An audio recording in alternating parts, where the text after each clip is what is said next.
In the universe. ठीक है, मतलब यूनिवर्स में सबसे ज्यादा कोई एलिमेंट प्रेजेंट होगा तो वो रहेगा हाइड्रोजन। इस वर्ड का मतलब देखते हैं, अबंडेंस। अबंडेंस का मतलब होता है जितने भी डिफरेंट एलिमेंट नेचर में मिलते हैं उनमें से उसका परसेंटेज कितना होता है ये बताने का काम करता है अबंडेंस।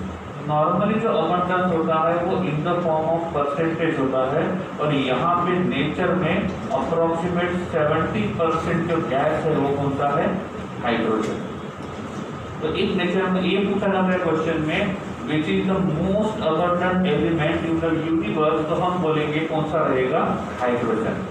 अबंडेंस का मतलब क्या होता है, नेचर में जितना भी एलिमेंट्स मिलेंगे, जितने भी एलिमेंट्स मिलेंगे उनमें से अकेला हाइड्रोजन जो रहेगा वो कितना मिलता है, 70% मिलता है।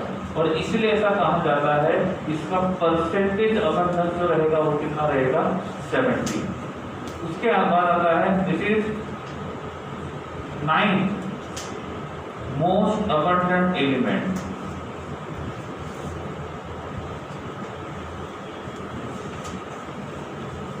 इन अर्थ क्रस्ट, दोनों अलग अलग है। पहला किसमें है, यूनिवर्स में। तो यूनिवर्स में जितने भी एलिमेंट्स मिलते हैं उनमें से सबसे ज्यादा कौन मिलेगा, हाइड्रोजन। और उसी सूची में, उसी लिस्ट में हम अर्थ क्रस्ट के अंदर देखेंगे तो सबसे ज्यादा कौन, मतलब ये कौन से नंबर पे रहेगा, 9। अब कौन सा एलिमेंट फर्स्ट आएगा, कौन सा सेकंड आएगा, वो याद रखने के लिए सिंपल ट्रिक है, OS exclamatory centre, OS। Ali ने CS का एग्जाम देके PM बना, ठीक है, याद रखने के लिए ऐसा कोई फॉर्मूला नहीं है, ठीक है। OS, अली ने CS का एग्जाम देके PM बना। अब CS का एग्जाम और PM का कोई रिलेशन नहीं है, इसलिए आपको एकदम अलग लगा, इसलिए हम बोल रहे थे ओ यस, अली ने CS का एग्जाम देके PM बना और उसने HMT की घड़ी पहनी। पहले बहुत फेमस होता था HMT सोनाटा, वो सब अब चला गया, खास का जमाना आ गया, ठीक है। इनमें से एक वर्ड ऐसा है, ये वाला, ये हेल्पिंग वर्ड है, कौन, M। बाकी के बारे में बोलता हूँ मैं। ये अर्थ क्रस्ट के लिए है, किसके लिए, अर्थ क्रस्ट के लिए। इसके ऊपर क्वेश्चन पूछा जाता है फर्स्ट कौन सा है, सेकंड कौन सा है, थर्ड कौन सा है, फोर्थ कौन सा है। O stand for oxygen, S stand for sulphur, Al stand for aluminium, Ali, ये कौन बचा, I का मतलब होता है आयरन, ठीक है। अली, Al एल्यूमिनियम, I और आयरन। C कैल्शियम, S का मतलब सोडियम, सोडियम का सिंबल रहेगा Na, D का मतलब पोटेशियम और पोटेशियम का सिंबल रहेगा K। M का मतलब होता है मैग्नीशियम और सिंबल रहेगा Mg। H का मतलब होता है हाइड्रोजन और सिंबल रहेगा H। और T का मतलब होता है टाइटेनियम और सिंबल रहेगा Ti। हो गया। तो ये पहले टॉप 10 एलिमेंट्स है जो नेचर में और क्रस्ट में हमको मिलते हैं, ठीक है। ऑक्सीजन, सिलिकॉन, सिलिकॉन है, oxygen, silicon, aluminium, iron, calcium, sodium, potassium, magnesium, hydrogen and titanium. हो गया। इस लिस्ट में देखेंगे तो हाइड्रोजन कौन से नंबर पे आ रहा है, 1 2 3 4 5 6 7 8 9, ये 9th नंबर पे हमको मिलेगा hydrogen. Question, which is the most abundant element in earth crust? पक्का? Which is the most abundant element in the universe? Which is the most abundant metal in the earth crust?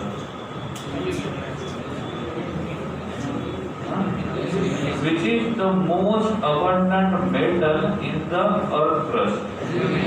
तो ये भी non metal है, ये semi metal है, ये aluminium. समझा? Which is the second most abundant metal in the earth crust? Iron. Which is the most abundant non-metal in the earth crust? और oxygen वैसे भी नॉन मेटल भी पहले रहेगा और पूरे एलिमेंट के लिस्ट भी जो रहेगा वो पहले रहेगा। एक बार इस ट्रिक को देख लो, लिखा क्या है वो देखो पहले।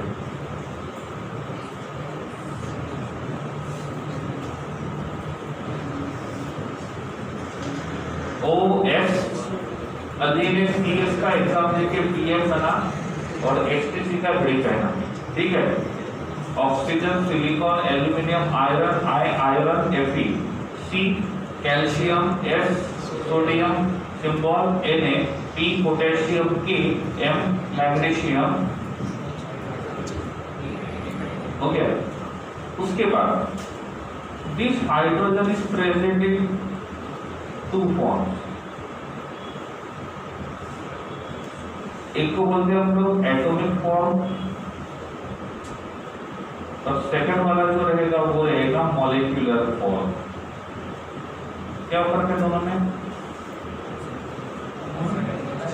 ये कौन से फॉर्म में रहेगा? एटॉमिक फॉर्म में, ये रहेगा मॉलिक्यूलर फॉर्म में। मॉलिक्यूलर फॉर्म वाला जो रहेगा वो रहेगा H2 के फॉर्म में और एटॉमिक फॉर्म वाला जो रहेगा वो रहेगा H के फॉर्म में, ठीक है। जितने भी प्लैनेट्स है एंड जो सन है, इस सन के ऊपर जो हाइड्रोजन प्रेजेंट है वो एटॉमिक फॉर्म में प्रेजेंट है, लेकिन जो अर्थ है, इस अर्थ के ऊपर जो हाइड्रोजन प्रेजेंट है वो कौन सा है? मॉलिक्यूलर। कौन सा रहेगा? मॉलिक्यूलर, ठीक है। तो एक होता है एटॉमिक और दूसरा होता है मॉलिक्यूलर। ये जितने भी प्लैनेट्स है, मोस्ट ऑफ द प्लैनेट्स और सन, ये बेसिकली किसके बने हैं? हाइड्रोजन के। सन जो होता है वो एनर्जी का सोर्स है। सन जो है वो एनर्जी का सोर्स है। अब ये सोर्स का रिएक्शन क्या होता है? यहाँ पे तो हमने बोला है sun is made up of hydrogen, atomic number 1, atomic mass number 1। Hydrogen it give helium, atomic number 1, atomic mass number 1, atomic number 2, atomic mass number 4। Balance करना है। इसके पास इलेक्ट्रॉन कितने हैं? 1। इसके पास कितने हैं? 2। इसका एटॉमिक मास नंबर कितना है? 1। इसका एटॉमिक मास नंबर 4। इसको मैं 4 से मल्टीप्लाई करता हूँ, प्लस यहाँ पे आता है पॉजिट्रॉन 1 और 0, सही है। देखो इलेक्ट्रॉन के ऊपर चार्ज होता है तो -1 और यहाँ पे 0 लिखते हैं। प्रोटॉन के ऊपर मतलब पॉजिट्रॉन के ऊपर लिखते हैं 1 और 2। It is the type of beta particle, ये सब फिजिक्स में आता है। It is the type of beta particle plus it give energy. और ये रिएक्शन जो रहेगा ये कौन सा रिएक्शन है? एक्सोथर्मिक। तो सन जो है वो बेसिकली बना हुआ है एटॉमिक हाइड्रोजन का, और ये एटॉमिक हाइड्रोजन जो होता है वो कंटिन्यूसली रिएक्शन शो करता है, और इस रिएक्शन में एटॉमिक हाइड्रोजन जो रहेगा वो किस में कन्वर्ट होता है? हीलियम में कन्वर्ट होता है, और साथ में वो क्या करता है? एनर्जी को रिलीज करता है। अब ये तो एक बात उस हाइड्रोजन की जो कौन से फॉर्म में रहेगा? किसमें? एटॉमिक। जब मॉलिक्यूलर हाइड्रोजन की बात करते हैं तो इसके बाद हमको ये भी देखना होगा ये हाइड्रोजन 2 फॉर्म में होता है। एक होता है फ्री फॉर्म में और दूसरा होता है कंबाइंड फॉर्म में। इसकी बात करते हैं। फ्री का मतलब, फ्री का मतलब ओनली क्या रहेगा? H2। और कंबाइन का मतलब क्या होता है? ये किसी और के साथ कंबाइन होगा। एग्जांपल के लिए H2O किसके साथ कंबाइन हुआ? और H2SO4 ऑर्गेनिक कंपाउंड, ठीक है। उसके बाद हम देखते हैं प्रोटीन। प्रोटीन किसके बने होते हैं?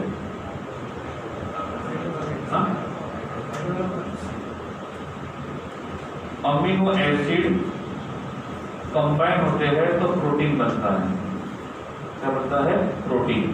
अमीनो एसिड, इसका फॉर्मूला होता है R attach to CH attach to C double bond O attach to H और यहाँ पे होता है NH2। NH2 का मतलब होता है अमीनो ग्रुप, COOH का मतलब होता है एसिड ग्रुप और दोनों के दोनों ग्रुप यहाँ पे प्रेजेंट होते हैं और इसीलिए हम इसको कहते हैं अमीनो एसिड। और ये अमीनो एसिड कंबाइन होकर क्या बनता है? प्रोटीन। और इस प्रोटीन में क्या प्रेजेंट है? हाइड्रोजन। और इसलिए कहा जाता है कि ये हाइड्रोजन कंबाइन स्टेट में कहाँ पे रहेगा? प्रोटीन में। Carbohydrates example glucose, fructose, sucrose और अदर कार्बोहाइड्रेट। इनमें से मैं ग्लूकोज का फॉर्मूला लिखता हूँ C6H12O6, फ्रुक्टोज का मॉलिक्यूलर फॉर्मूला लिखता हूँ C6H12O6, सुक्रोज का मॉलिक्यूलर फॉर्मूला लिखता हूँ मैं C12H22O11। इन सबके पास क्या प्रेजेंट है? हाइड्रोजन प्रेजेंट है। मतलब यहाँ पे जो हाइड्रोजन जो रहेगा वो कौन से फॉर्म में रहेगा? कंबाइंड फॉर्म में रहेगा। कौन से फॉर्म में रहेगा? कंबाइंड। उसके बाद ये जो हाइड्रोजन होता है ये आइसोटोप शो करता है। क्या शो करता है? Isotope. What is the isotope? Definition of isotope. अरे what is the definition of isotope? Right,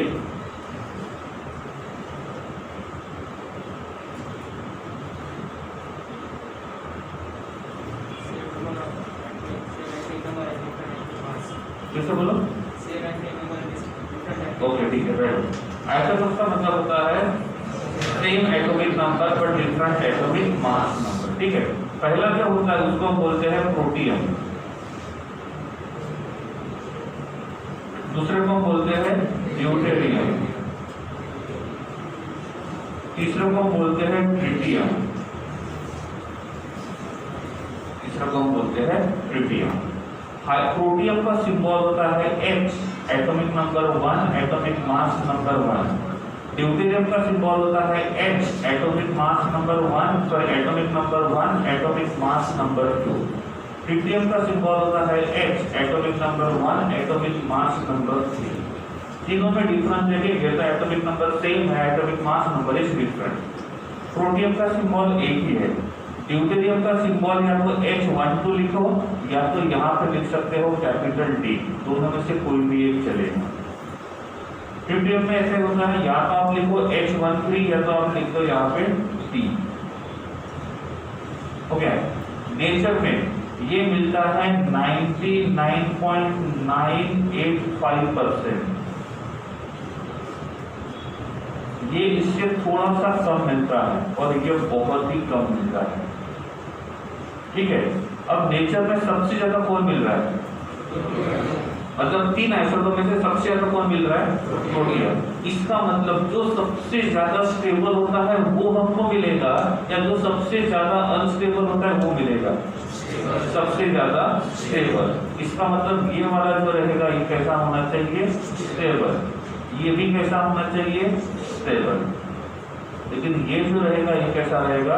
unstable और ये रेडियो एक्टिव होता है। कैसा होता है? Radio active. रेडियो एक्टिव का मतलब तो हमेशा क्या करेगा? रेडिएशन को इमिट करेगा। और हम रेडियो एक्टिव के बारे में ज्यादा प्रॉपर्टीज नहीं पढ़ते हैं, उनके बारे में एक ही प्रॉपर्टी पढ़ते हैं और वो होता है टी हाफ। क्या होता है? T half. नाम सुना है टी हाफ का? हाँ या नहीं? कितने लोगों ने सुना है? टी हाफ का मतलब होता है half life time.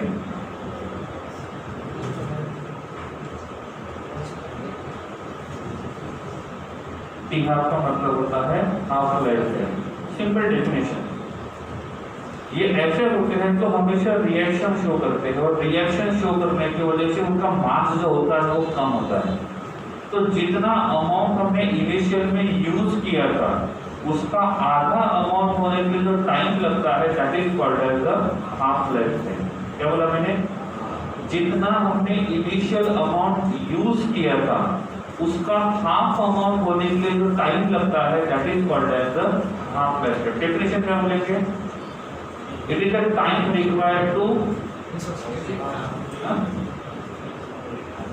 decompose compound to हाफ, मतलब सपोज इनिशियली आपने 1 kg लिया तो उसका हाफ kg होने के लिए जो टाइम लगेगा उसको बोलेंगे हाफ लाइफ टाइम, और इसका हाफ लाइफ टाइम होता है 1 2 3 3 इयर्स। तो इतने सालों में उसका इनिशियल अमाउंट जो रहेगा वो कितना हो जाएगा, आधा हो जाएगा। अब यहाँ पे लिखते हैं H2, तो इसको क्या बोलेंगे, डाइप्रोटियम, क्या बोलेंगे, डाइप्रोटियम। इफ हम यहाँ पे लिखते हैं D2, तो इसको क्या बोलेंगे, डाइड्यूटेरियम। और इफ हम यहाँ पे लिखते हैं T2, तो इसको क्या लिखेंगे, ट्राइप्रोटियम। ठीक है, तो ये रहेंगे इसके 3 आइसोटोप। एक बार देख लो बेटर, एक मिनट, इसका रिलेटिव एटॉमिक मास, इसका एटॉमिक मास कितना है, 1। एग्जैक्टली रियल में होता है 1.007, इसको बोलते हैं रिलेटिव एटॉमिक मास, रैम। ठीक है, राम नहीं, इसका होता है 2.014, लेकिन हम 2.014 लिखने के बदले हम क्या लिखते हैं, 2 लिखते हैं। इसका कितना होगा, 3.0, इसका होता है 3.016। ठीक है, एक बार देख लो, इसमें से कुछ सब जा सकते।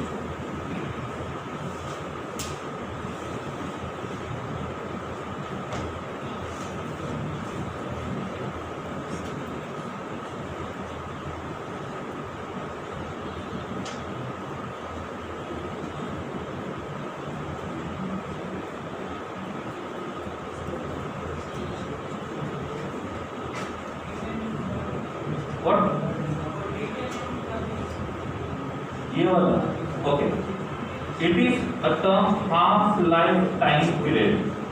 जितने भी रेडियोएक्टिव एलिमेंट्स होते हैं वो कंटिन्यूअसली रिएक्शन शो करते हैं, और जब वो रिएक्शन शो करते हैं तो उसकी वजह से उनका मास जो होता है वो कम हो जाता है।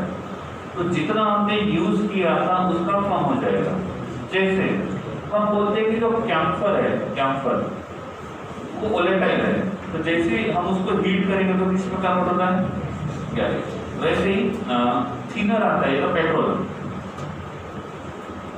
जैसे हम लोग उसको ओपन एटमॉस्फेयर में रखेंगे तो वो इजीली क्या हो जाता है, इवेपोरेट होता है। तो सपोज मैंने बोला कि पेट्रोल को हम लोग रेडियोएक्टिव एलिमेंट मानते हैं, और हमने एक बोतल में उसका 1 लीटर लिया, और हमने उसका कैप जो है वो खोल दिया, और हम मेजर करते जा रहे हैं, तो धीरे धीरे क्या होगा, वो पेट्रोल जो रहेगा वो इवेपोरेट हो जाएगा, तो पेट्रोल का क्वांटिटी कम हो जाएगा। तो अभी हमने पेट्रोल को क्या माना, रेडियोएक्टिव एलिमेंट, तो हमने यूज की तरह किया था 1 लीटर।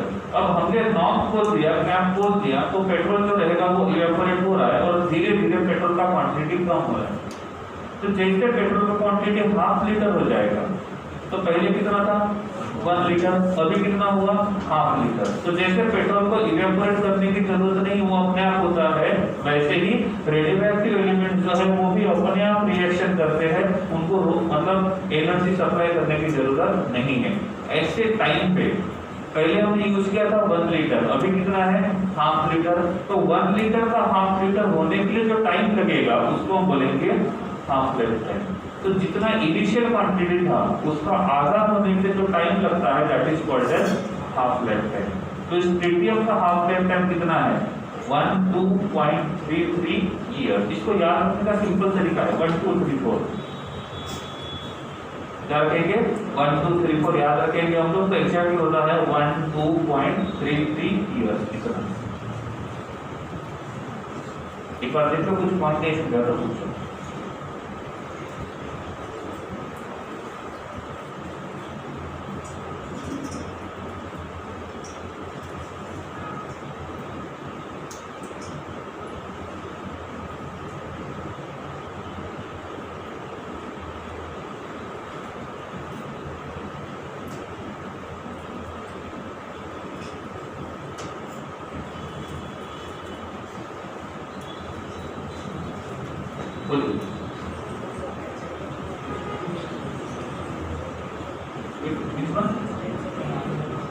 एक एटॉमिक मॉलिक्यूल, हाँ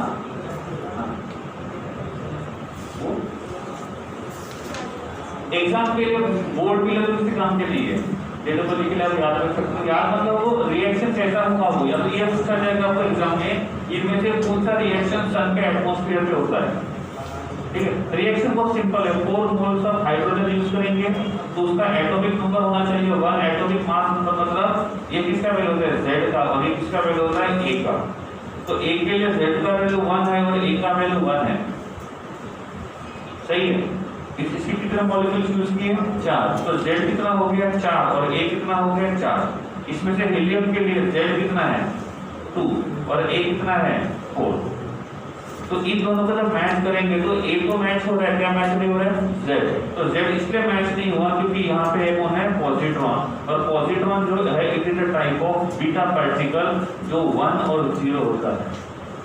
ठीक है, इस प्रकार से तो ये पूछा जाएगा इनमें से कौन सा रिएक्शन सन के एटमॉस्फेयर पे होगा और बोलिए। ठीक है, चलो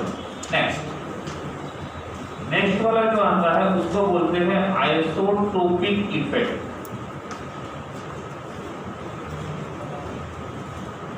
क्या बोलते हैं आइसोटोपिक इफेक्ट। ये क्या होता है वो देखते हैं। हमने यहाँ पे H2 का रिएक्शन Cl2 के साथ किया तो हमको यहाँ पे मिलेगा 2 मोल्स ऑफ HCl। क्या मिलेगा 2 मोल्स ऑफ HCl। उसके बाद इसी का आइसोटोप लेते हैं, वो ड्यूटेरियम या ट्रिटियम ले।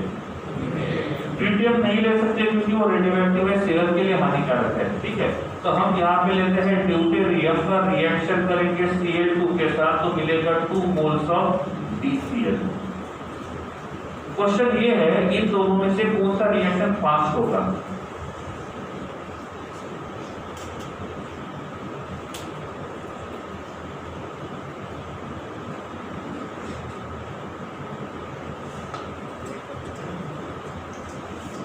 ठीक है, these are the properties of atomic hydrogen. These are the properties of atomic hydrogen. I am asking you about the molecular hydrogen. क्योंकि एक हाइड्रोजन के हिसाब से देखो, पहली बात इसका मास कितना है 2 और इसका मास कितना है 4। सिंपल। तो जिसका मास कम उसका रिएक्टिविटी ज्यादा। तो किसका रिएक्टिविटी ज्यादा रहेगा H2 का रिएक्टिविटी ज्यादा रहेगा और D2 का रिएक्टिविटी कम रहेगा। तो ये वाला रिएक्शन जो है ये फास्ट होता है और ये वाला रिएक्शन जो रहेगा वो स्लो रहेगा। Okay, hydrogen and deuterium both are the isotopes of hydrogen. अब रूल ये कहता है वो आइसोटोप्स है तो उनके केमिकल प्रॉपर्टी सेम होने चाहिए, बट इन दोनों के केमिकल प्रॉपर्टी डिफरेंट है। और ये केमिकल प्रॉपर्टी डिफरेंट होने का रीजन ऐसा है क्योंकि इनका एटॉमिक मास डिफरेंट है और एटॉमिक मास के डिफरेंस की वजह से उनके केमिकल प्रॉपर्टी में जो चेंज आता है उस चेंज के इफेक्ट को हम बोलते हैं आइसोटोपिक इफेक्ट। किसी ने पूछा what is the meaning of isotopic effect, तो क्या बोलेंगे the effect due to which change in properties, change in chemical properties of isotopes is occurs, that is called as isotopic effect। अब question ये आता है, यहाँ पे हम एक और आइसोटोप यूज करते हैं C12 का रिएक्शन O2 के साथ करेंगे तो यहाँ पे हमको CO2 मिलेगा जिसमें कार्बन रहेगा 12 वाला। ऐसा ही एक आइसोटोप आता है C13 का रिएक्शन O2 के साथ करेंगे तो यहाँ पे मिलेगा CO2। इनमें दोनों जगह हमने जो एलिमेंट्स यूज किया वो कौन सा है सेम है, दैट इज कार्बन, बट दोनों में कार्बन का जो एटॉमिक मास है वो डिफरेंट है। So both carbon are the isotopes of each other. तो क्वेश्चन ये आता है जैसे H2 में हाइड्रोजन में आइसोटोपिक इफेक्ट होता है क्या वैसा ही आइसोटोपिक इफेक्ट यहाँ होगा क्या। रीजन ये है जितना मॉलिक्यूलर मास का डिफरेंस ज्यादा होगा उतना उसके केमिकल प्रॉपर्टी में चेंज भी ज्यादा होगा। मैं यहाँ पे बोल सकता हूँ जिसका हाइड्रोजन का एटॉमिक मास 2 है ड्यूटेरियम का एटॉमिक मास 4 है, तो मास डायरेक्टली डबल हो गया। कंपेयर कैसे करेंगे? मास जो रहेगा वो डायरेक्टली डबल हो गया, इसका मतलब मास का जो चेंज रहेगा वो ज्यादा है, और इसीलिए यहाँ पे केमिकल प्रॉपर्टीज में चेंज भी ज्यादा होगा। इसमें देखेंगे तो मास कितना है 12, मास कितना है 13, ये डबल नहीं हुआ, और इसलिए यहाँ पे जो केमिकल प्रॉपर्टीज का चेंज जो रहेगा वो बहुत कम रहेगा, और जितना केमिकल प्रॉपर्टीज का चेंज ज्यादा रहेगा उतना ही आइसोटोपिक इफेक्ट ज्यादा होगा। एक क्वेश्चन पूछा जाता है, आइसोटोप बहुत सारे एलिमेंट्स में आते हैं, लेकिन आइसोटोपिक इफेक्ट जो है वो हाइड्रोजन में ही क्यों होता है, बाकी में क्यों नहीं होता है? तो क्या बोलेंगे? इसका रीजन ये है क्योंकि हाइड्रोजन के आइसोटोप्स का जो एटॉमिक मास होता है वो एग्जैक्टली डबल हो जाता है, तो इसका मतलब उसमें चेंज जो रहेगा वो ज्यादा हो गया, और इसीलिए इसमें केमिकल प्रॉपर्टीज का चेंज ज्यादा आता है। लेकिन बाकी को कंपेयर करेंगे तो बाकी में ऐसा नहीं होता है, और इसीलिए बाकी एलिमेंट्स के आइसोटोप होने के बाद भी वो आइसोटोपिक इफेक्ट को शो नहीं करते हैं। ठीक है, तो ये समझ में आएगा आइसोटोपिक इफेक्ट क्या होता है। उसके बाद ये जो आइसोटोप होते हैं इनका यूज कहाँ जब किया जाता है? प्रेशर करके। क्या यूज करके? प्रेशर। सुना है कभी प्रेशर क्या होता है? ओके, जैसे हम लोग बोलते हैं कि बहुत सारे स्कूल्स में ऐसा होता है कि स्कूल की तरफ से कॉपीज देनी होती है, कॉपी मतलब लिखने वाली। बहुत सारे स्कूल में ऐसा होता है, उनका स्कूल का जो भी कवर होता है उसके बाद नाम होता है, फोटो छोटी कुछ है। अब ऐसे टाइम पे क्या होगा, सबके पास जो कॉपी रहेगी वो सेम ही रहेगी। अब हुआ ऐसा कि डेली 3 पेज के ऊपर टेस्ट होता है, और टेस्ट करने के लिए आपको क्या होता है, डेली उसमें से पेजेस निकालने होते हैं। अब आपको ऐसा पता चला कि इन बिटवीन द रिसेस कोई ऐसा है जो आपके कॉपी में से पेज निकाल रहा है, मतलब आपने उस पर्टिकुलर कॉपी में से पेजेस नहीं निकाले, फिर भी आपको ऐसा लगा कि उसमें से पेजेस धीरे धीरे कम हो रहे हैं। अब आप क्या करोगे, जब सर टेस्ट ले रहे होंगे तो आप क्या करोगे, सबके पेजेस चेक करोगे, तो क्या आपको मिल पाएगा कि आपका पेजेस कौन सा है? क्यों नहीं मिल पाएगा? क्योंकि सबके पास जो पेजेस है वो कैसे है, सेम है। ऐसे टाइम पे हमको ये पता लगाना है कि एग्जैक्टली कौन आपके पेजेस निकाल रहा है, तो हम क्या करेंगे, नेक्स्ट टाइम उस पेज के किसी भी एक कॉर्नर में छोटा सा मार्क करके रखेंगे,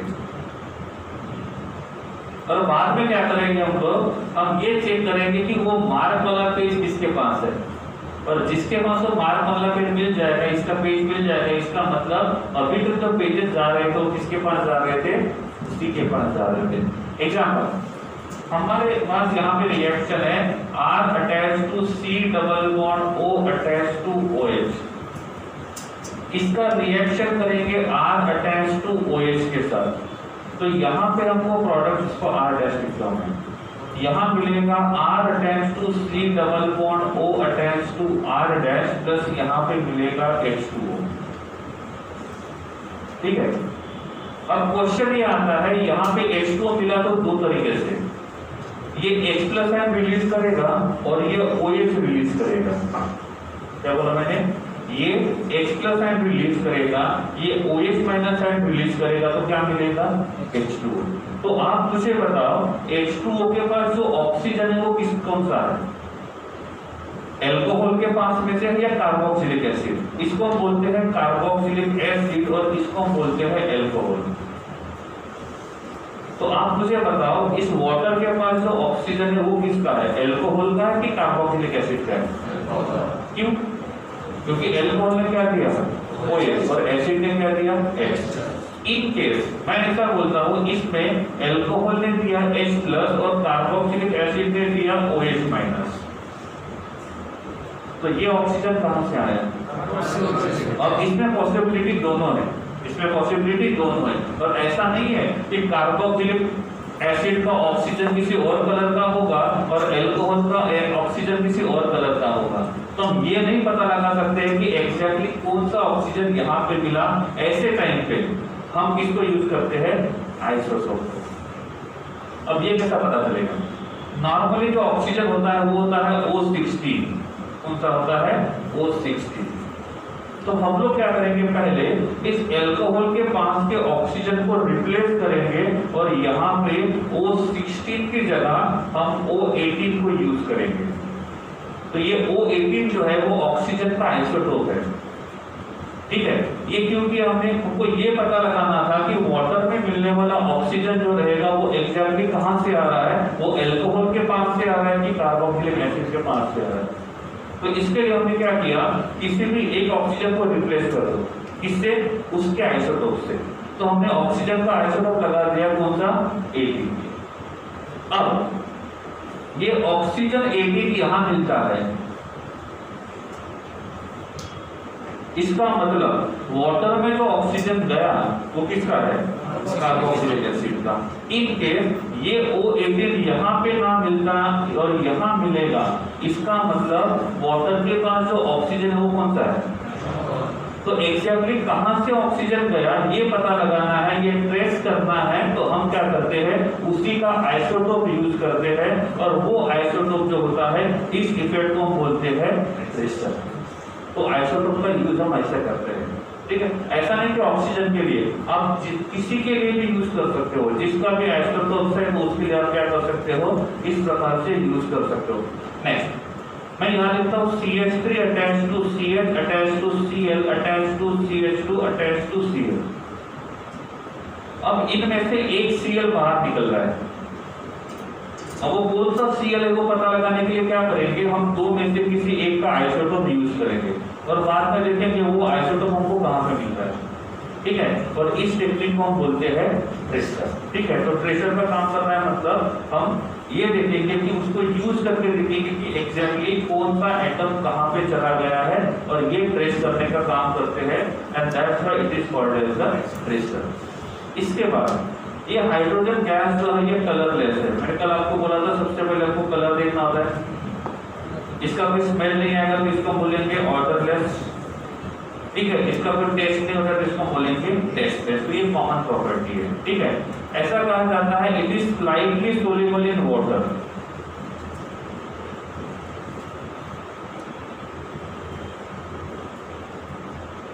वाटर पोलर है, non polar,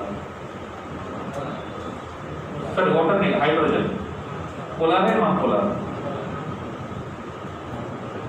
H2 polar, non polar, soluble होगा वाटर में, इनसोल्यूबल होगा। वाटर कैसा है, तो if हम H2 की बात करेंगे तो H2 जो रहेगा ये कैसा है, पोलर, और H2 जो है ये कैसा है, नॉन पोलर। दोनों का नेचर सेम है कि डिफरेंट है। तो रूल के हिसाब से सोल्यूबल होना चाहिए, नहीं होना चाहिए। फिर भी यहाँ पे लिखा है H2 is slightly soluble in water. Slightly का मतलब होता है बहुत कम क्वांटिटी में। इसका रीजन ये है, जितने भी गैस होते हैं ये वाटर के अंदर हमेशा स्लाइटली सोल्यूबल होते हैं।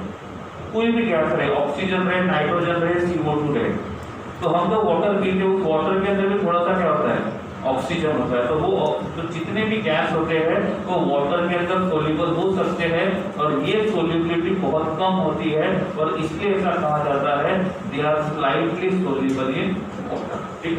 कर देख पॉइंट्स को।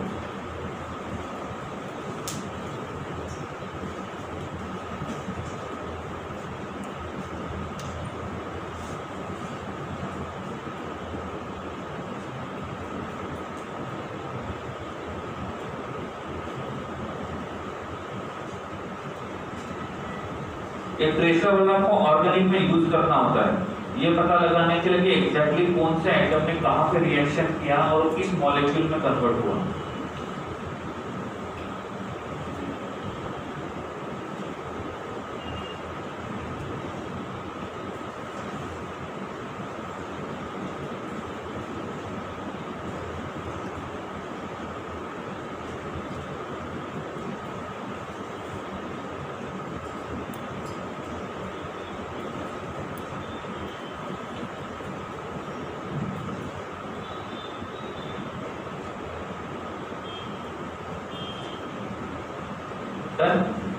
किसी पॉइंट में डाउट है बोल दो।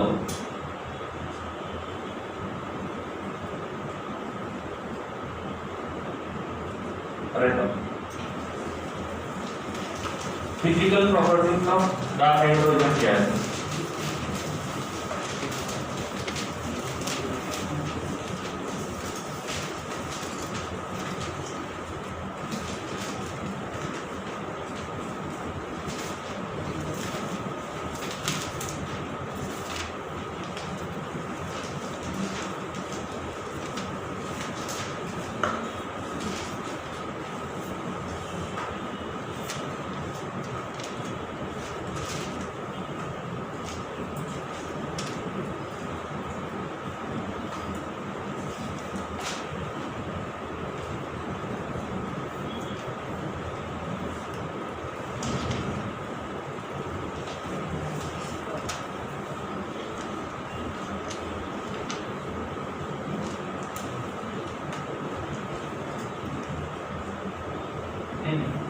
नाइन का मतलब रैंक के हिसाब से 9 और इसका मतलब परसेंटेज जो रहेगा उसका कितना रहेगा।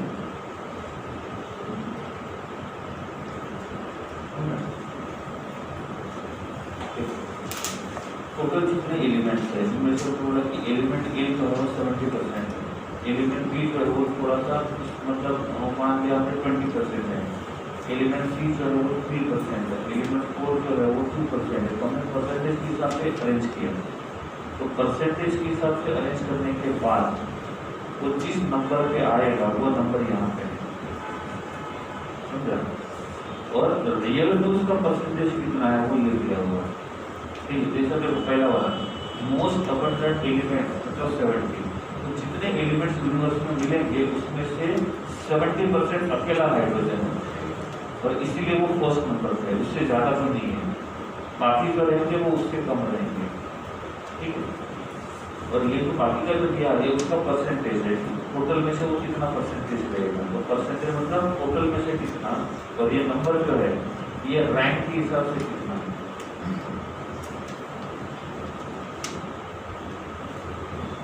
अच्छा है, बोर्ड वाला है या ये ना पूरा क्वेश्चन ज़्यादा होते हैं कॉल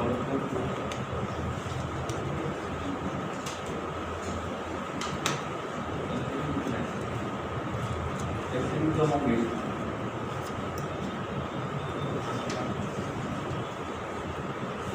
अच्छे होते हैं।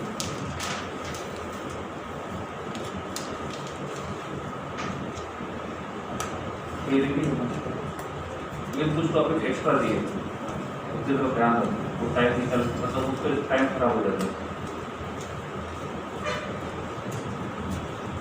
क्योंकि डेफिनेशन पर लिखे नहीं है, सिर्फ एक्सप्लेन किए, वो आपको ओन वर्ड्स में लिखते जाना है।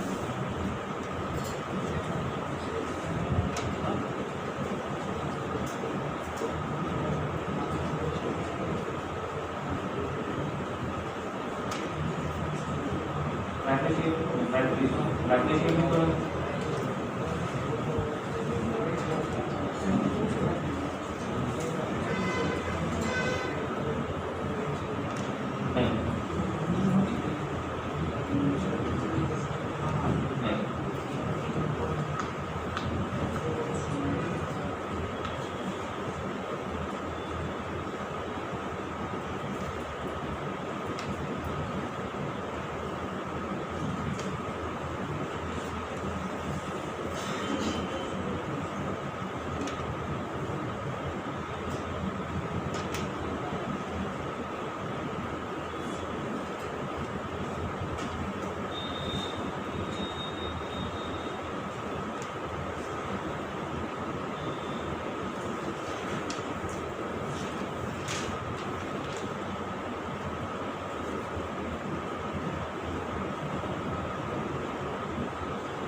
I run techniques.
Colourless, odourless, tasteless.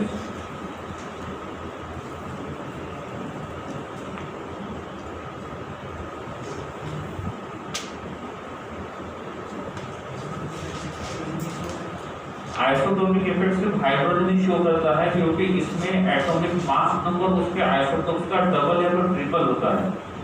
मतलब ये यहाँ पे डिफरेंस हम लोग चेंज नहीं निकालते, डिफरेंस ये देखते हो उसके कितने मल्टीपल में है, तो इसमें रेशो निकालते हैं। इसमें 1:2 का रेशो बनेगा डायरेक्टली, मतलब वो डायरेक्टली डबल हो जाएगा और इसलिए ये हाइड्रोजन में ही होता है।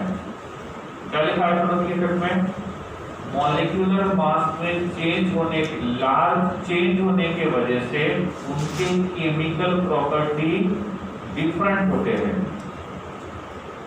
मॉलिक्यूलर मास में चेंज ज्यादा होने के वजह से उनके केमिकल प्रॉपर्टीज डिफरेंट होते हैं और इस इफेक्ट को हम बोलते हैं आइसोटोपिक इफेक्ट। एग्जाम्पल मैंने कार्बन का भी आपको दिया, उसमें डबल या ट्रिपल नहीं हुआ, वो नियरली 1:1 का ही रेशियो है। 12:13 मतलब नियर अबाउट 1:1 का रेशियो है, तो चेंज बहुत कम है और इसीलिए उसमें आइसोटोपिक इफेक्ट नहीं होगा, वो बस हाइड्रोजन में होगा। और definition,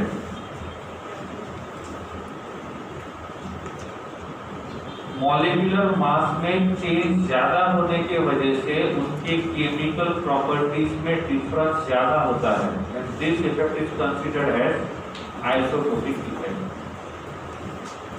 only in hydrogen.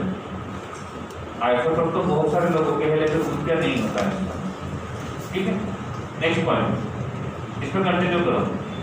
It is highly combustible gas, it is highly combustible gas, लेकिन ये अपने आप बर्न नहीं होगा, इसको थोड़ी सी हीट सप्लाई करने होगी तब ये बर्न होना शुरू करेगा। पेट्रोल इज अ कंबस्टिबल, पर वो तब तक कंबस्शन नहीं करेगा जब तक हम उसको एनर्जी सप्लाई नहीं करेंगे। हीट सप्लाई करेंगे, एनर्जी सप्लाई करेंगे तो वो बर्न होना शुरू कर देगा। वैसे ही ये भी है। Next, it is lighter than air,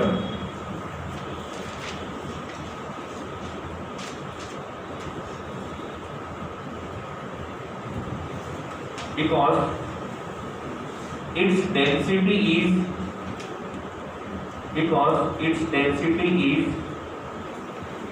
1/14 of atmospheric air। तो एटमॉस्फेरिक एयर के कंपेयर में इसका डेंसिटी कंपेयर करेंगे तो वो कितना है? 1/14 है और इतना कम डेंसिटी होने की वजह से ये लाइटर है। नीचे लिखो कि 1 लीटर वाटर, इधर देखो भाई, 1 लीटर वाटर लेते हैं तो उसका मास कितना होता है?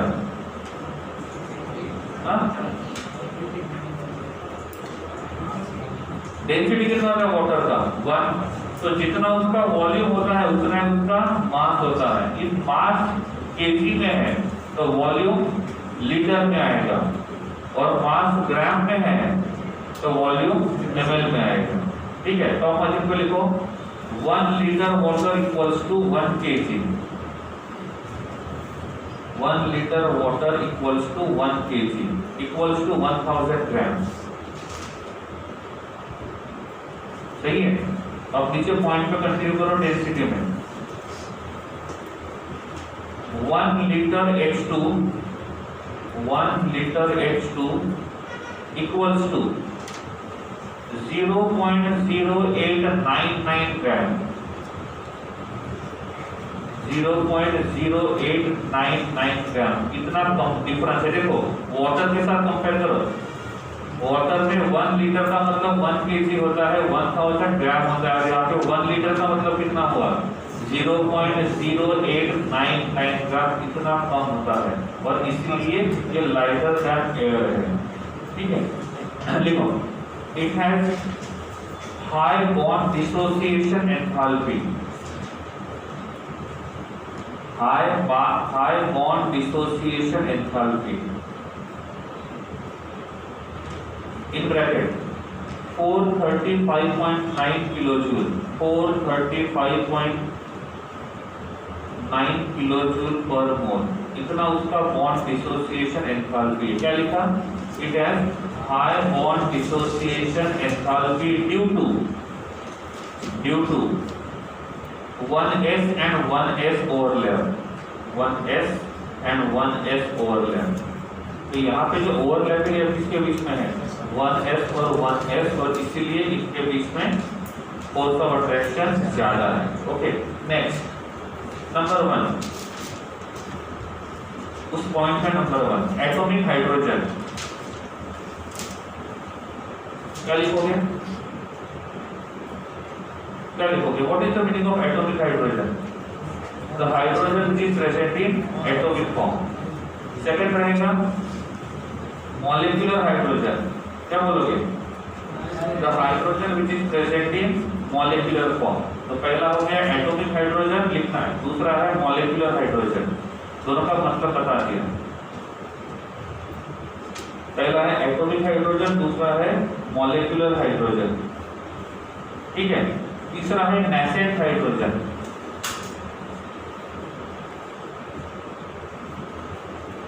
तीसरा है नेसेंट हाइड्रोजन।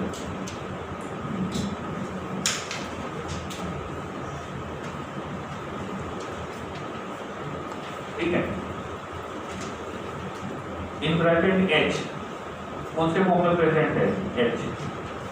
एटॉमिक हाइड्रोजन कौन से फॉर्म में है? H। मॉलिक्यूलर और नेसेंट हाइड्रोजन H। सही है? ओके है? अरे हाँ है नहीं? नहीं तो बोलो दोनों में डिफरेंस क्या है वो तो पूछ लो। दोनों में डिफरेंस देखो, लिखा? कहाँ लिखा? हाँ देखो, नेसेंट हाइड्रोजन को भी H से ही शो करते हैं और एटॉमिक हाइड्रोजन को भी H से ही शो करते हैं। जो हाइड्रोजन फ्रेशली प्रिपेयर्ड होता है, मतलब अभी हमको H को यूज करना है और अभी हमने तुरंत H को बनाया था, ऐसे फ्रेशली प्रिपेयर्ड हाइड्रोजन को बोलते हैं नेसेंट हाइड्रोजन, ताजा ताजा। तो नेसेंट हाइड्रोजन का मतलब होता है फ्रेशली प्रिपेयर्ड हाइड्रोजन। देखो, नेसेंट हाइड्रोजन का मतलब फ्रेशली प्रिपेयर्ड हाइड्रोजन। तो जो हाइड्रोजन फ्रेशली बनाया है यूज करने के पहले ही, उसको हम बोलते हैं नेसेंट हाइड्रोजन। ठीक है, एक है। हाँ, अब लिखो reactivity order. Reactivity order, reactivity order. सबसे ज्यादा एटॉमिक हाइड्रोजन, सबसे ज्यादा एटॉमिक हाइड्रोजन, उससे कम नेसेंट हाइड्रोजन, और सबसे कम जो रहेगा वो रहेगा मॉलिक्यूलर हाइड्रोजन। सबसे कम रहेगा मॉलिक्यूलर हाइड्रोजन। ठीक है। हाँ, next point, nuclear spin isomers. Nuclear spin isomers, nuclear spin isomers. ठीक है, देखो, the molecules having same molecular formula, the molecules having same molecular formula, the molecules having same molecular formula, but different nuclear spin, but different nuclear spin, मतलब nucleus का spin जो रहेगा वो different होगा, ऐसे को हम बोलते हैं न्यूक्लियर स्पिन आइसोमर। क्या बोलेंगे? Nuclear spin isomer. डेफिनेशन क्या लिखा है? Isomers have the molecules having same molecular formula but different spin, different nuclear spin, that is called as nuclear spin isomer। इधर ध्यान दो, ये हाइड्रोजन का न्यूक्लियस है, इसमें प्रोटॉन और न्यूट्रॉन है, और ये उसका फर्स्ट शेल है। यहाँ पे दूसरा हाइड्रोजन है, ये इसका न्यूक्लियस है, प्रोटॉन प्लस न्यूट्रॉन, और ये इसका शेल है। ठीक है, जैसे इलेक्ट्रॉन दो तरीके का स्पिन शो करता है, क्लॉकवाइज और एंटी क्लॉकवाइज, वैसे ही ये न्यूक्लियस जो होते हैं ये दोनों भी दो तरीके का स्पिन शो करते हैं, या तो क्लॉकवाइज या तो एंटी क्लॉकवाइज। जिसमें दोनों का स्पिन सेम होता है इसको बोलते हैं ऑर्थो हाइड्रोजन। क्या बोलेंगे? ऑर्थो। दोनों का स्पिन सेम, और जिसमें दोनों का स्पिन जो रहेगा वो अपोजिट होगा उसको बोलते हैं पैरा। पैरा लिखते हैं लेकिन पैरा बोलते हैं। तो किसी ने पूछा what is ortho hydrogen? The hydrogen in which the spin of nucleus will be same, either both will be clockwise, either both will be anti-clockwise. प्यारा का मतलब in which the nuclear spin of both hydrogen will be different. पहला clockwise तो दूसरा anti-clockwise, या तो पहला anti-clockwise तो दूसरा clockwise। ठीक है, अब इनके ऊपर क्वेश्चन पहला पूछा जाता है ऑर्थो और पैरा का मतलब क्या है, ये पहला मतलब। दूसरा, कौन से टेम्परेचर पे कितने परसेंटेज में मिलेंगे? इफ टेम्परेचर 0 केल्विन है, कितना है? 0 केल्विन, तो पैरा जो रहेगा वो 100% मिलेगा, क्योंकि अपोजिट है तो ज्यादा स्टेबल होता है, सेम वाले हमेशा रिपेल करते हैं। तो ये कितना मिलेगा? 0%। नॉर्मली ये जो हाइड्रोजन होता है H2, ये कौन से स्टेट में होता है? गैसीय स्टेट में। और इस गैसीय स्टेट वाले हाइड्रोजन का टेम्परेचर कम करेंगे तो क्या होगा? लिक्विड स्टेट में कन्वर्ट होगा, और टेम्परेचर कम करेंगे तो ठीक है। तो जो लिक्विफिकेशन टेम्परेचर होता है उस लिक्विफिकेशन टेम्परेचर पे ये हमको मिलता है 50% और ये हमको मिलेगा 50%। फिर आते हैं हम लोग रूम टेम्परेचर पे, तो रूम टेम्परेचर पे ये हमको मिलता है 75% और ये हमको कितना मिलेगा? 25%। और इससे ज्यादा टेम्परेचर कितना भी रहेगा तो भी ये रहेगा 75% और ये रहेगा 25%। ठीक है, पहले ये समझ में आ गया ऑर्थो और पैरा क्या है। ऑर्थो का मतलब जिसमें देखो स्पिन किसका वो भी देखो, इलेक्ट्रॉन का स्पिन नहीं बोला उन्होंने, न्यूक्लियस का स्पिन बोला है। दोनों न्यूक्लियस का स्पिन सेम है तो ऑर्थो, और दोनों न्यूक्लियस का स्पिन डिफरेंट है तो पैरा। टेम्परेचर बढ़ते जाएगा तो पैरा का स्टेबिलिटी कम हो जाएगा और ऑर्थो का स्टेबिलिटी कम हो जाएगा। ऐसा नहीं है, पैरा का स्टेबिलिटी कम नहीं होगा, ऑर्थो का स्टेबिलिटी बढ़ता है, और इसलिए इसका परसेंटेज कम होगा, इसका परसेंटेज बढ़ेगा। इसका परसेंटेज बढ़ रहा है इसलिए ये कम हो रहा है, लेकिन रियल में ये ज्यादा स्टेबल होता है, ये कम स्टेबल होता है। तो 0 डिग्री पे हमको 100% क्या मिलेगा? Para. And these are the nuclear spin isomer. Right.